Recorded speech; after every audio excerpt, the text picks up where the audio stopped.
미국에서 충격적인 일이 발생했습니다.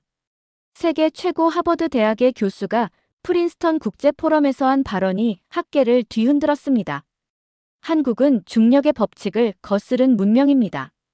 역사상 그 어떤 강대국도 삼키지 못한 유일한 민족이죠. 중국 칭화대 교수는 즉각 반발했지만 결국 모든 학자들이 인정할 수밖에 없었다고 하는데요. 도대체 어떤 발언이 자존심 강한 중국의 교수마저 인정하게 만든 것일까요? 중국에서 날아온 놀라운 이야기 지금 시작합니다.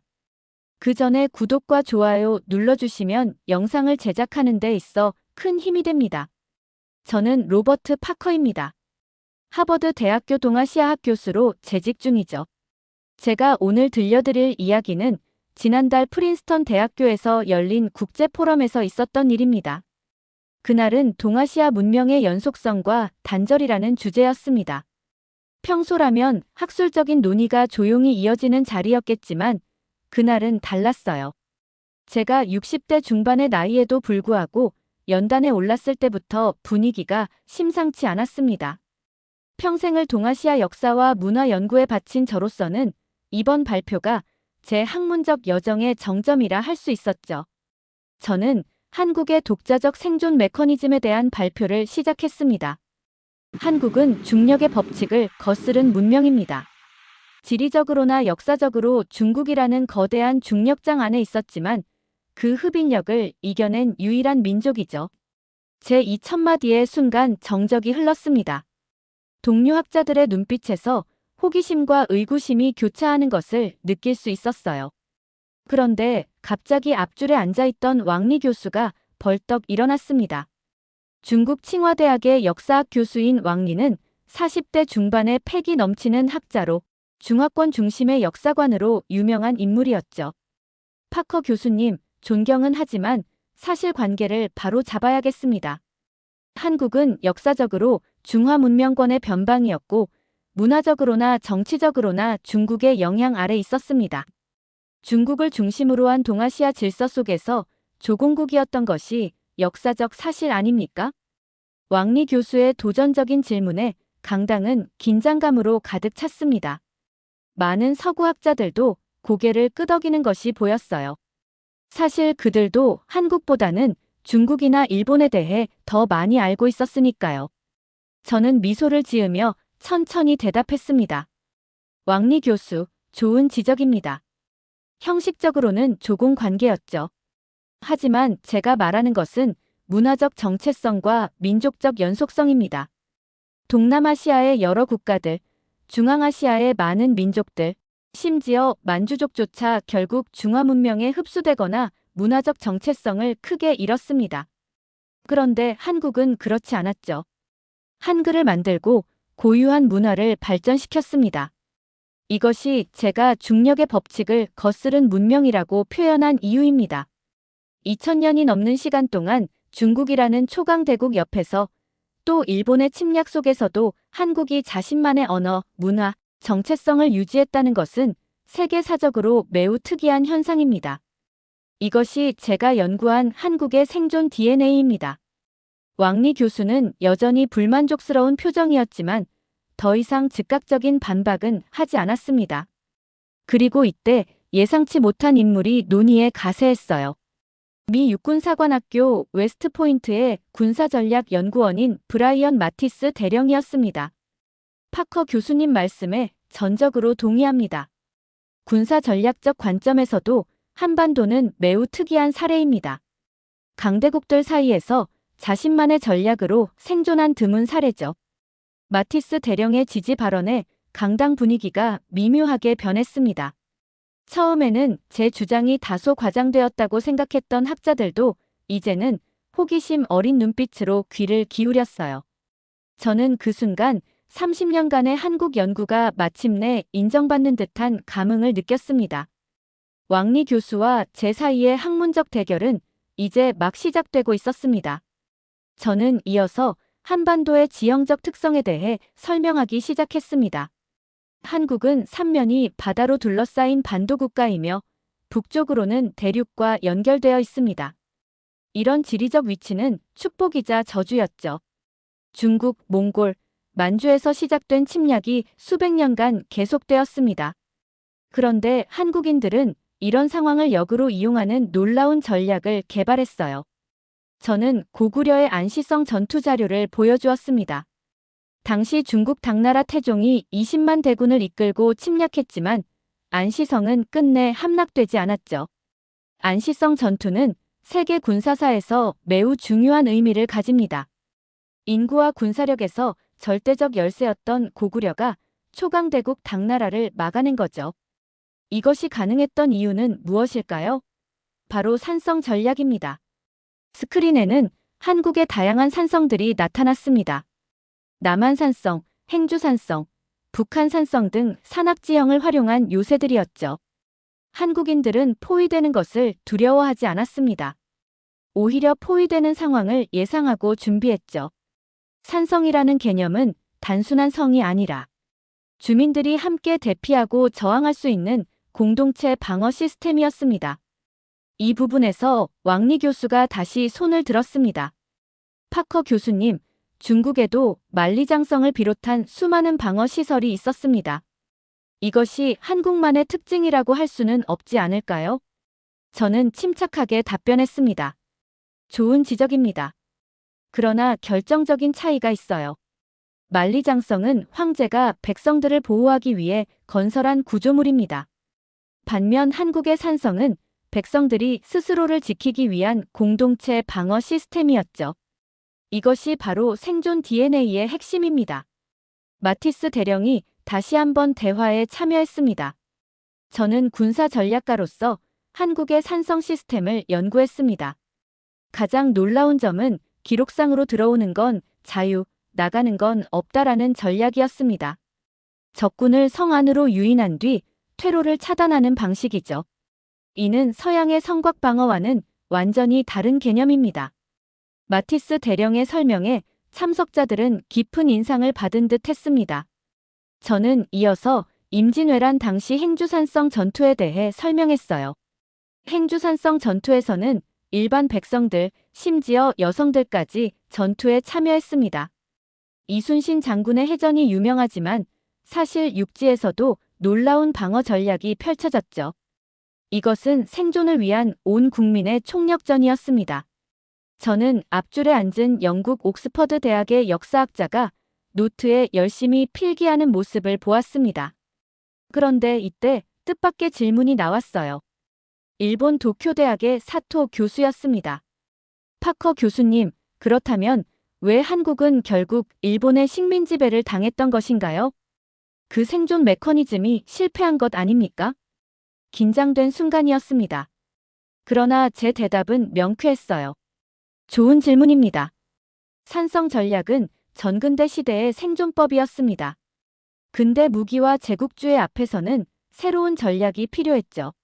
하지만 주목할 점은 35년간의 식민 지배에도 불구하고 한국인들은 자신들의 언어와 문화를 지켜냈다는 겁니다.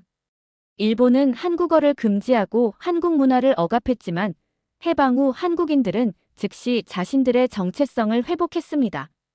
이것이 바로 제가 말하는 생존 DNA의 증거입니다. 제 이 말에 강당은 잠시 조용해졌습니다. 왕리 교수조차 깊은 생각에 잠긴 듯 했어요. 그리고 저는 30년간 연구해온 한국의 역사가 얼마나 놀라운 생존 전략을 담고 있는지 다시 한번 실감했습니다. 산성은 단순한 군사시설이 아니라 민족의 생존을 위한 공동체 시스템이었던 거죠. 마티스 대령이 마지막으로 덧붙였습니다. 현대 군사 전략에서도 한국의 생존 메커니즘은 연구 가치가 있습니다. 압도적인 위협 속에서도 끝까지 저항하고 결국 생존하는 전략 말이죠. 이것이 오늘날 한국이 북한의 위협 속에서도 번영하는 이유를 부분적으로 설명해 줍니다. 저는 고개를 끄덕이며 다음 주제로 넘어갔습니다. 하지만 이미 강의실의 분위기는 달라져 있었어요. 한국에 대한 새로운 시각이 형성되고 있었습니다. 저는 화면을 바꿔 한반도의 지형과 농경 시스템에 대한 자료를 보여주기 시작했습니다. 이것은 제가 20년 전 직접 방문했던 경상남도의 계단식 논입니다. 한반도는 국토의 70%가 산지입니다. 농경에 가장 불리한 조건이죠. 그런데 한국인들은 이런 험지에서 놀라운 농경 시스템을 발전시켰습니다. 저는 고고학적 자료를 하나씩 제시했습니다. 8,000년 전 청동기 시대 한반도에서 발견된 쌀 재배 흔적, 삼국시대부터 발달한 수리 시스템, 그리고 조선시대의 농서들이 차례로 소개되었어요. 한반도의 농경은 단순한 식량 생산이 아니었습니다. 생존을 위한 공동체 시스템이었죠. 둘의 품앗이라는 협동 노동 방식은 세계 농경사에서 매우 독특한 사례입니다. 그때 왕리 교수가 다시 질문했습니다. 파커 교수님, 중국 남부 지역에도 비슷한 계단식 논과 협동 농경 시스템이 있었습니다. 이것이 한국만의 특징이라고 보기는 어렵지 않을까요? 저는 고개를 끄덕였습니다. 물론 형태적으로는 유사점이 있습니다. 그러나 중요한 차이가 있어요. 한반도는 춘궁기, 즉 봄철 식량이 부족한 시기를 극복하기 위한 독특한 생존 전략을 발전시켰습니다. 한국인들은 산과 들에서 나무를 채취하고 해안에서 해산물을 모으는 등 농경 외에도 다양한 식량 확보 전략을 개발했죠. 이것을 복합생계 전략이라고 합니다. 저는 이어서 한국의 절기체계와 농사 달력을 보여주었어요. 한국인들은 24절기를 단순한 시간 구분이 아니라 생존을 위한 지침으로 활용했습니다. 각 절기마다 무슨 일을 해야 하는지, 어떤 식물을 채취해야 하는지에 대한 상세한 지식이 있었죠. 이것은 농경 문명의 지혜가 집약된 형태입니다. 이 부분에서 저는 또 다른 개인적인 경험을 나누었습니다. 제가 한국에서 연구할 때 한 할머니께서 저에게 가르쳐 주신 말씀이 있습니다. 봄에는 쑥과 냉이를 캐러 가고, 여름에는 익모초를, 가을에는 도토리와 밤을 모으고, 겨울에는 김장을 한다. 이것은 단순한 세시풍속이 아니라 생존을 위한 철저한 시스템이었습니다. 그 말을 들은 미국인 학자들의 눈빛이 달라졌습니다. 그들에게 한국은 단순히 삼성과 현대, K-팝의 나라가 아니라 수천 년의 생존 지혜가 담긴 문명으로 다가온 것 같았어요. 저는 마지막으로 한국 농경 문화의 현대적 의의를 설명했습니다. 한국의 농경 문화에서 가장 주목할 점은 험지를 기회로 바꾼 창의성입니다. 불리한 조건을 극복하기 위해 공동체의 힘을 극대화했죠. 이런 DNA가 현대 한국의 경제 발전에도 영향을 미쳤다고 생각합니다. 한국 기업들의 위기 극복 능력, 빠른 적응력은 이런 역사적 경험에서 비롯된 것이 아닐까요? 농경이라는 주제가 단순한 역사적 사실에서 현대 한국을 이해하는 열쇠로 확장된 순간이었죠. 저는 문득 20년 전 한국의 시골에서 만났던 농부들의 얼굴이 떠올랐습니다. 그들의 지혜와 끈기가 한국 문명의 근간이었던 것입니다. 제 발표가 계속되면서 강의실의 분위기는 점점 더 집중적으로 바뀌었습니다. 이제 화면에는 한국의 다양한 발효식품들이 나타났습니다. 김치, 된장, 간장, 고추장 등 한국을 대표하는 발효식품들이었죠. 이제 한국 문명의 또 다른 핵심 요소인 발효 문화에 대해 이야기하겠습니다. 한국은 세계에서 가장 다양하고 복잡한 발효 시스템을 발전시킨 나라입니다. 저는 MIT의 미생물학자 사라 콜린스 박사의 연구 결과를 인용했습니다. 콜린스 박사는 마침 이 포럼에 참석하고 있었고 제 소개에 따라 잠시 발표대에 섰어요. 안녕하세요. 저는 MIT에서 식품 미생물학을 연구하는 사라 콜린스입니다. 저희 연구팀은 지난 5년간 한국의 발효식품과 장내 미생물의 상관관계를 연구해왔습니다. 가장 놀라운 발견은 한국의 김치에 존재하는 유산균의 다양성이었습니다. 중국이나 일본의 유사한 발효식품과 비교했을 때 김치는 약 3배 많은 유익균을 포함하고 있었습니다. 콜린스 박사의 이 발언에 왕리 교수가 눈살을 찌푸렸습니다. 그러나 과학적 데이터 앞에서 반박은 쉽지 않아 보였습니다. 콜린스 박사는 이어서 설명했어요. 특히 주목할 점은 한국의 발효식품이 단순한 보존식이 아니라 살아있는 식품이라는 점입니다. 중국의 파오차이나 일본의 츠케모노가 주로 식품 보존을 위한 것이라면 김치는 보존과 함께 유익균의 번식을 유도하는 과학적 시스템입니다. 저는 다시 발표를 이어받았습니다. 이러한 발효 시스템은 한국인의 생존과 직결되어 있었습니다. 김장은 단순한 음식 준비가 아니라 겨울을 나기 위한 생존 프로젝트였죠. 저는 이 부분에서 미국인 교수로서 한국에서의 경험을 나누었습니다. 제가 처음 한국에서 김장을 경험했을 때의 충격을 잊을 수 없습니다. 한 마을 전체가 모여 수천 포기의 배추를 절이고 양념하고 저장하는 모습은 마치 군사작전 같았습니다. 그것은 단순한 음식 만들기가 아니라 공동체의 생존을 위한 프로젝트였죠. 제가 다시 설명을 이어갔습니다. 김장은 음식을 넘어선 문화적, 사회적 의미를 가집니다. 한국 사회에서 김장은 개인의 생존을 넘어 함께 겨울을 넘기자는 공동체의 선언이기도 했습니다. 그리고 저는 한국 발효식품의 과학적 원리에 대해 더 깊이 들어갔습니다. 한국의 발효 시스템에서 특별한 점은 동적 발효라는 개념입니다.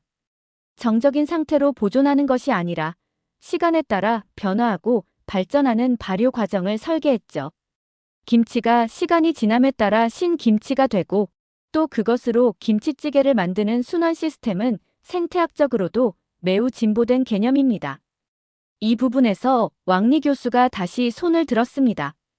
파커 교수님, 중국에도 다양한 발효 식품이 있습니다. 두부, 된장, 간장 등은 모두 중국에서 시작되어 한국과 일본으로 전파된 것 아닙니까? 제 답변은 매우 침착했습니다. 역사적으로 동아시아에서 발효 기술이 교류된 것은 사실입니다. 그러나 핵심은 그 기술을 어떻게 발전시키고 적용했느냐죠. 한국은 중국의 기술을 단순히 받아들인 것이 아니라 자신들의 환경과 필요에 맞게 독창적으로 재창조했습니다. 예를 들어 한국의 된장과 간장은 메주라는 독특한 발효원을 사용합니다. 이는 중국이나 일본과는 다른 방식이죠. 콜린스 박사가 다시 한번 과학적 데이터를 제시했습니다. 우리 연구팀이 분석한 결과 한국의 장류 발효 미생물과 중국, 일본의 것은 유전적으로 상당한 차이가 있었습니다. 이는 수백 년간 독자적인 발전 경로를 거쳤다는 증거입니다. 왕리 교수는 더 이상 반박하지 않았습니다. 그 대신 생각에 잠긴 듯한 표정으로 노트에 무언가를 적고 있었어요. 저는 계속해서 한국 발효 문화의 특징을 설명했습니다. 한국 발효식품의 또 다른 특징은 젓갈의 사용입니다. 어패류를 발효시켜 만든 젓갈은 한국 음식에 독특한 감칠맛을 더하는 동시에 단백질 공급원으로서 생존에 중요한 역할을 했습니다. 이런 젓갈 문화는 중국이나 일본에서는 찾아보기 어려운 한국만의 독특한 발효 시스템입니다. 강당 뒤편에서 한 학생이 질문했습니다. 그렇다면 교수님, 이런 발효 문화가 현대 한국인의 건강과 어떤 관련이 있을까요? 저는 이 질문이 기다렸다는 듯이 답변했습니다. 매우 중요한 지적입니다. 콜린스 박사의 연구에 따르면 한국인의 장내 미생물 구성은 서구인들과 상당히 다릅니다. 특히 장수마을로 알려진 지역의 노인들은 발효식품 섭취와 관련된 특정 미생물 다양성이 높았죠. 최근 연구들은 이런 미생물 다양성이 면역력 강화, 염증 감소, 심지어 정신 건강에도 영향을 미친다고 보고하고 있습니다. 발표를 마치고 나서 콜린스 박사가 저에게 다가와 흥미로운 이야기를 들려주었습니다. 제가 올해 초 서울대학교와 공동으로 진행한 연구에서 전통적인 방식으로 담근 김치와 공장에서 생산된 김치의 미생물 구성을 비교했습니다. 전통 방식의 김치에서 약 2배 많은 유익균이 발견되었어요. 이것은 한국의 전통 지식이 얼마나 과학적으로 정교했는지 보여주는 증거입니다. 저는 이 연구 결과가 제 주장을 더욱 강화한다고 느꼈습니다. 한국의 발효 문화는 단순한 음식 문화가 아니라 과학적으로 검증된 생존 시스템이었던 것입니다. 이제 저는 조금 다른 관점에서 한국의 생존 메커니즘을 설명하기 시작했습니다. 화면에는 스탠포드 대학 심리학자 마이클 리의 위기와 창의성 연구 결과가 나타났습니다. 지금까지 우리는 물리적 생존 전략에 대해 이야기했습니다. 이제는 심리적 생존 메커니즘에 대해 살펴보겠습니다. 한국인들은 역사적 위기를 어떻게 정신적으로 극복했을까요? 저는 마이클리 교수의 연구를 인용했습니다. 스탠포드 대학의 마이클리 교수는 한국인의 심리적 특성을 회복 탄력성과 예방적 불안이라는 두 가지 축으로 설명합니다. 역설적으로 들릴 수 있지만 한국인들은 미래에 대한 불안을 창조적 에너지로 전환시키는 독특한 능력을 가지고 있습니다. 저는 한국의 교육열에 대한 슬라이드를 보여주었습니다. 한국의 높은 교육열은 단순한 경쟁심이 아닙니다. 역사적으로 외세의 침략과 위기를 겪으며 지식만이 빼앗길 수 없는 재산이라는 인식이 깊이 자리 잡았습니다.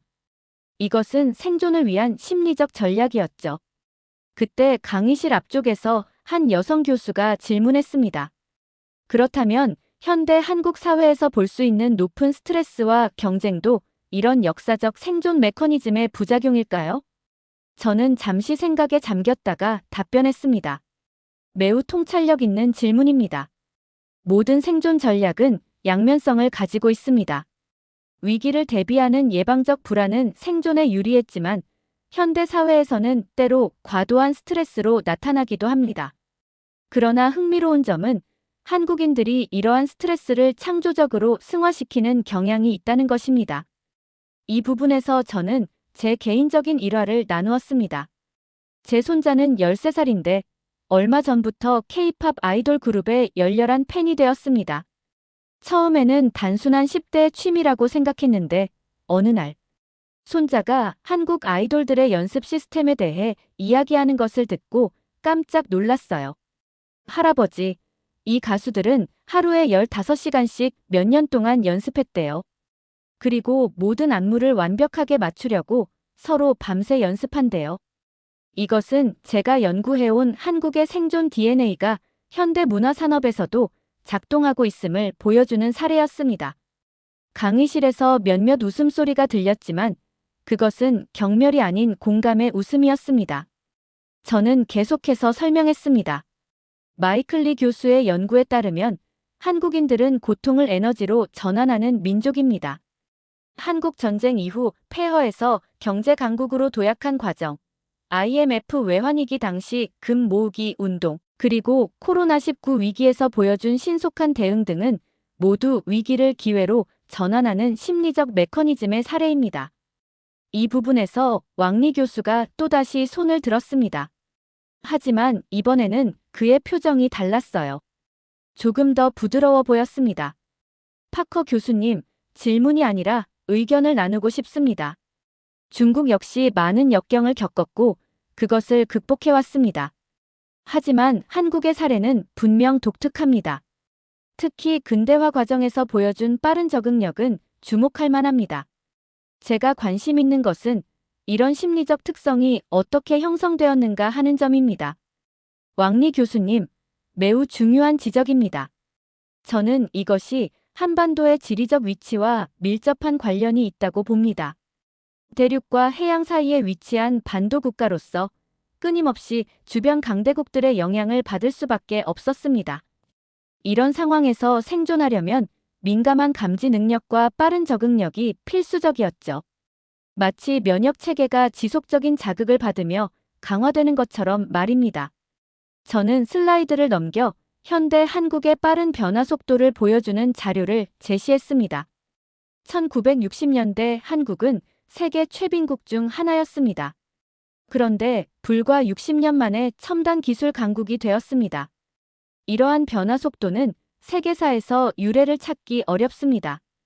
저는 이것이 수천 년간 형성된 생존 DNA의 현대적 발현이라고 생각합니다. 처음에는 의구심을 보였던 학자들도 이제는 진지하게 경청하고 있었어요.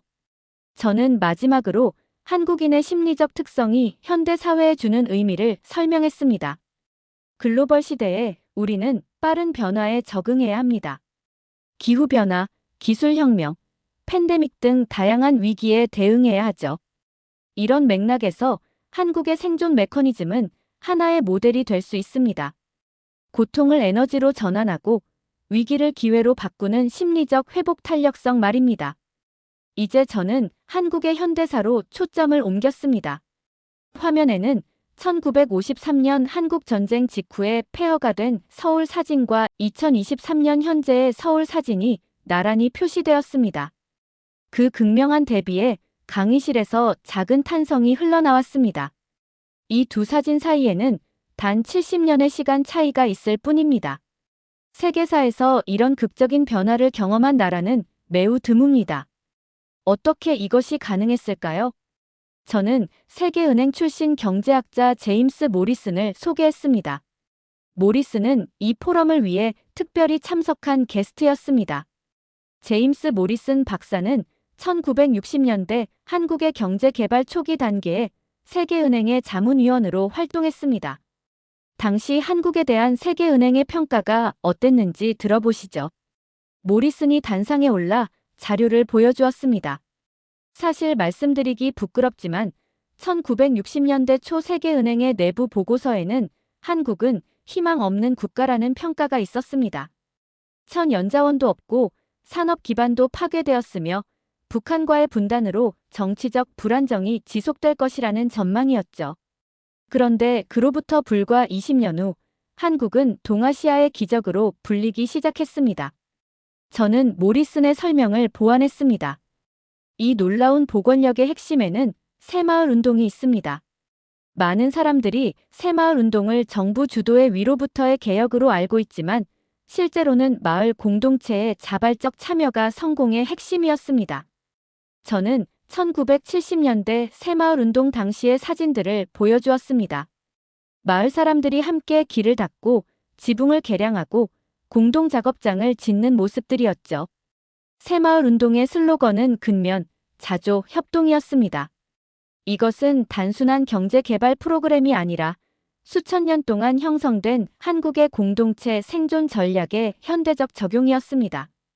두레와 푸마시의 정신이 현대적 맥락에서 재해석된 것이죠. 모리슨이 보충 설명을 했습니다. 제가 가장 놀랐던 점은 초기에 정부가 제공한 것이 마을당 시멘트 몇 포대에 불과했다는 것입니다. 그런데 그것이 마을 간 경쟁과 협력을 촉발시켰고 결국 전국적인 개발 운동으로 확산되었습니다. 이것은 지역 공동체의 잠재력을 끌어낸 훌륭한 사례입니다. 저는 또 다른 놀라운 사례를 소개했습니다.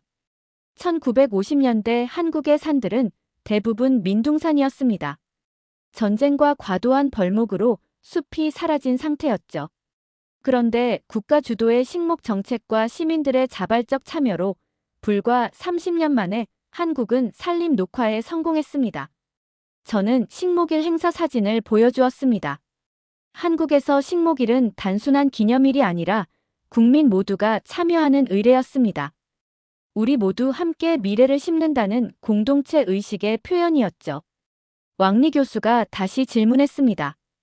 이번에는 그의 목소리에 진정한 호기심이 담겨 있었습니다. 파커 교수님, 새마을 운동이나 식목일 행사는 국가 주도로 이루어진 것 아닙니까? 이것이 어떻게 한국인의 DNA와 연결되는지 궁금합니다. 저는 잠시 생각한 후 답변했습니다. 확실히 정부의 역할이 컸습니다. 그러나 핵심은 왜 이런 정책들이 한국에서 특별히 성공적이었는가 하는 점입니다. 제 연구에 따르면 이런 정책들이 한국인의 문화적 DNA와 조화롭게 맞아떨어졌기 때문입니다. 산성 방어 시스템, 두레와 푸마시, 김장 문화 등에서 보여준 공동체 협력 정신이 현대적 맥락에서 재활성화된 것입니다. 새마을 운동과 산림 녹화 프로젝트는 몇 포대 시멘트만으로 마을이 변한 게 아닙니다. 그것은 수천 년 동안 형성된 생존 DNA의 현대적 발현이었습니다. 함께 살아남기 위해 협력하는 공동체 정신, 그것이 한국의 경제 발전을 가능하게 한 근본적인 힘이었습니다. 강당은 이제 완전히 조용해졌습니다. 학자들은 깊은 생각에 잠긴 듯 했습니다. 저는 그들이 한국에 대한 새로운 시각을 형성하고 있음을 느낄 수 있었습니다. 저는 이제 화면을 전환하여 21세기 한국의 모습을 보여주기 시작했습니다. 코로나19 대응, 반도체 산업, 신재생 에너지, K-팝과 한류 등 현대 한국의 다양한 측면들이 화면에 나타났습니다. 이제 우리는 21세기 한국의 모습을 살펴보겠습니다. 한국은 여전히 일대백 상황에 놓여 있습니다. 북한의 핵 위협, 중국과 일본이라는 강대국 사이의 위치, 자원 부족, 글로벌 경제 위기 등 여전히 많은 도전에 직면해 있죠. 그런데 놀랍게도 한국은 이런 위기 속에서도 독자적인 생존과 번영의 길을 찾고 있습니다. 저는 코로나19 대응에 관한 UN 보고서를 인용했습니다. UN 보고서에 따르면 한국은 위기에 가장 강한 나라 중 하나로 평가받았습니다. 코로나19 초기에 신속하게 대응하여 한국형 방역 모델을 만들어냈죠. 이것은 첨단 기술과 시민들의 자발적 참여가 결합된 독특한 시스템이었습니다. 저는 한국의 반도체 산업에 대한 자료를 보여주었습니다. 한국의 반도체 산업은 또 다른 놀라운 사례입니다. 작은 나라가 어떻게 세계 메모리 반도체 시장의 절반 이상을 차지할 수 있었을까요? 이것은 선택과 집중이라는 전략적 결정과 위기 속에서도 끊임없이 투자를 지속한 결과였습니다. 이 부분에서 왕리 교수도 고개를 끄덕였습니다. 중국이 반도체 산업에서 한국을 따라잡기 위해 노력하고 있다는 사실을 그도 잘 알고 있었을 것입니다. 저는 이어서 한국의 우주개발 프로그램에 대해 이야기했습니다. 2022년 한국은 자체 개발한 발사체로 위성을 궤도에 올리는데 성공했습니다. 2023년에는 달 탐사선 다누리가 달 궤도 진입에 성공했죠. 천연자원이 부족한 작은 나라가 우주 강국으로 발돋움하고 있는 것입니다. 이것이 바로 제가 말하는 일대백 정신의 현대적 발현입니다. 마티스 대령이 다시 한번 대화에 참여했습니다. 파커 교수님, 군사적 관점에서도 한국의 방위 산업은 주목할 만합니다. 한국은 북한이라는 상수적 위협에 직면해 있지만 이를 기회로 전환하여 세계적인 방산 수출국으로 성장했습니다. K9 자주포, K2 전차 등 한국의 무기 체계는 이제 세계 시장에서 인정받고 있습니다. 저는 마티스 대령의 말에 동의하며 덧붙였습니다. 한국은 위협을 기회로 전환하는 능력이 탁월합니다. 이것은 수천 년 동안 형성된 생존 DNA의 현대적 표현이라고 할 수 있습니다. 저는 다시 K-팝과 한류에 대한 슬라이드를 보여주었습니다. 한류는 또 다른 흥미로운 사례입니다. 미국과 유럽, 일본이 주도하던 글로벌 문화 산업에서 작은 나라 한국이 독자적인 영역을 개척했습니다. 강대국들 사이에서 생존하기 위해 발전시킨 창의성과 적응력이 문화 산업에서도 발휘된 것입니다. 강당의 분위기는 이제 완전히 바뀌었습니다. 처음에 의구심을 보였던 학자들도 이제는 진지하게 저의 주장을 받아들이는 것 같았어요. 심지어 왕리 교수도 더 이상 반박하지 않고 관심 있게 경청하고 있었습니다. 저는 이제 발표의 결론으로 넘어갔습니다. 그리고 이 순간 제가 가장 중요하게 생각하는 메시지를 전달하고자 했습니다. 강의실의 조명이 다시 밝아지고 저는 발표의 마지막 부분으로 넘어갔습니다. 화면에는 생존을 넘어 번영으로 한국의 DNA라는 제목이 나타났습니다. 지금까지 우리는 한국의 독특한 생존 메커니즘을 다양한 측면에서 살펴보았습니다. 산성 방어 시스템, 협동적 농경 문화, 발효식품, 심리적 회복 탄력성, 현대적 경제 발전과 혁신까지. 이 모든 것의 공통점은 무엇일까요? 바로 함께 살아남자는 공동체 정신입니다. 저는 한국의 역사 지도를 보여주었습니다. 고구려, 백제, 신라, 고려, 조선, 그리고 현대 한국까지 이어지는 역사적 연속성을 강조했습니다. 세계사에서 한반도만큼 강대국의 침략을 많이 받은 지역도 드뭅니다. 몽골, 중국, 일본 등 주변 강대국들의 끊임없는 침략에도 불구하고 한국인들은 자신들의 언어, 문화, 정체성을 지켜왔습니다. 이것이 바로 제가 중력의 법칙을 거스른 문명이라고 표현한 이유입니다. 저는 이제 제 연구의 핵심 결론을 제시했습니다. 한국의 생존 DNA는 적응적 공동체 정신으로 요약할 수 있습니다. 위기 속에서 함께 적응하고 협력하는 능력이 한국 문명의 핵심입니다. 그리고 이것이 21세기 글로벌 위기 시대에 주목받는 이유입니다. 이때 왕리 교수가 손을 들었습니다. 강의실은 다시 긴장감으로 가득 찼습니다. 처음에 가장 강력하게 반발했던 왕리 교수가 어떤 말을 할지 모두가 궁금해했습니다. 파커 교수님, 저는 처음에 교수님의 주장에 강하게 반대했습니다. 그러나 이제는 많은 부분에 동의합니다. 한국이 중화문명권에 속해 있었지만 독자적인 정체성을 유지하고 발전시켜왔다는 점은 분명합니다. 특히 현대 한국의 성취는 정말 놀랍습니다. 우리도 한국에서 배울 점이 많다고 생각합니다. 왕리 교수의 이 발언에 강의실은 잠시 정적에 빠졌다가 이내 박수가 터져 나왔습니다. 학문적 논쟁이 상호 이해와 존중으로 마무리되는 순간이었습니다. 저는 깊은 감사의 마음으로 왕리 교수를 향해 고개를 끄덕였습니다. 왕리 교수님의 말씀에 감사드립니다. 학문은 서로 다른 관점이 충돌하고 조화를 이루며 발전합니다. 오늘 우리가 나눈 대화가 동아시아 문명 이해에 작은 기여가 되길 바랍니다. 저는 마지막 슬라이드를 보여주었습니다. 그것은 한국의 미래를 상징하는 이미지들이었습니다. 인공지능 연구소, 수소경제, 우주탐사, 그리고 젊은이들의 모습이 담겨 있었죠. 한국은 이제 생존을 넘어 번영의 단계로 나아가고 있습니다. 그리고 그 번영의 기반에는 수천 년 동안 형성된 생존 DNA가 있습니다. 그것은 단순한 생존이 아닌 번영을 향한 집단 지혜의 결정체입니다. 마치 나무를 심듯 한국인들은 희망을 심어왔습니다. 그리고 그 희망은 이제 세계가 주목하는 실록의 숲이 되었습니다. 발표를 마치자 강당의 박수가 이어졌습니다. 심지어 왕리 교수도 진심을 담아 박수를 치고 있었습니다. 포럼이 끝난 후 많은 학자들이 저에게 다가와 질문과 의견을 나누었습니다. 그날 저녁, 저는 호텔방에 앉아 창밖의 프린스턴 캠퍼스를 바라보며 생각에 잠겼습니다. 50년 가까이 한국을 연구해온 제 학문적 여정이 마침내 인정받는 순간이었습니다. 더 중요한 것은 저의 연구가 한국과 동아시아에 대한 서구 학계의 인식을 조금이나마 바꿀 수 있다는 희망이었습니다. 중력의 법칙을 거스른 문명, 그것이 바로 한국이 세계에 기여할 수 있는 독특한 경험과 지혜였습니다. 그리고 저는 제 손자가 K-팝에 열광하는 이유를 이제 더 깊이 이해할 수 있었습니다. 그것은 단순한 음악이나 춤이 아니라 수천 년 동안 형성된 생존 DNA가 현대적으로 표현된 형태였으니까요.